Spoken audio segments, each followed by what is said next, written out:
In a few minutes, I'll be crossing the street to cast a very important vote for Vermont and for the United States of America. That vote is about whether to approve President Obama's plan to fight ISIS by training and equipping Syrian rebels and engaging the United States in the 3-year-old Syrian civil war. I've decided to vote no, and I want to explain to you why. I do not believe that that plan has any reasonable prospect of success. And there's 3 reasons.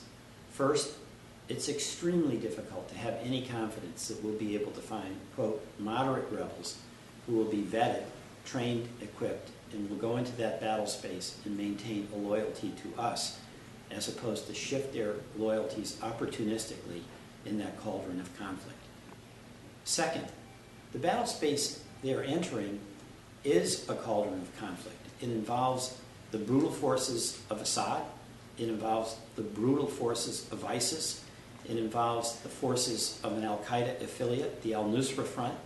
And then, in addition to all of that, the CIA has identified 1,500 separate and competing groups, some fighting ISIS, some fighting each other, and some fighting Assad.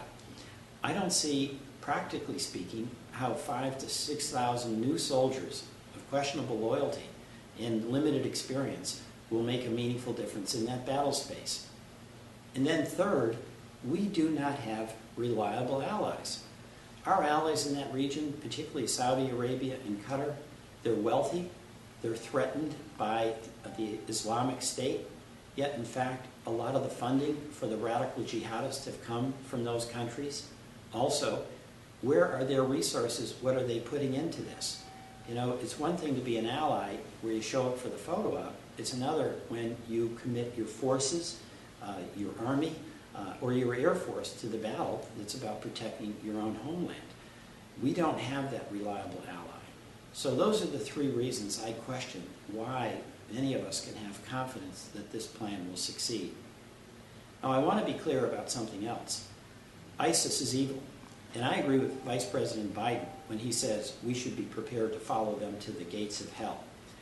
And that's why I do support using counterterrorism activities by the U.S. in partnership with reliable allies to play a role in defeating ISIS.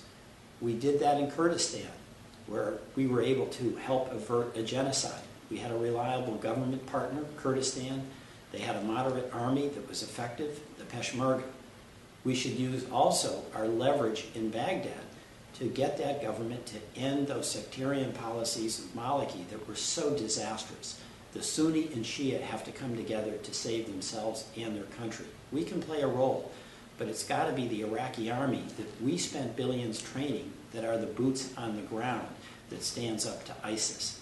So we can do these things and maintain an offensive on ISIS. But the plan that is being proposed and I'm voting on today is one that will get us involved in the Syrian civil war. And I do not believe that plan has a reasonable prospect of success. That's why I'm voting no. Thank you and good afternoon.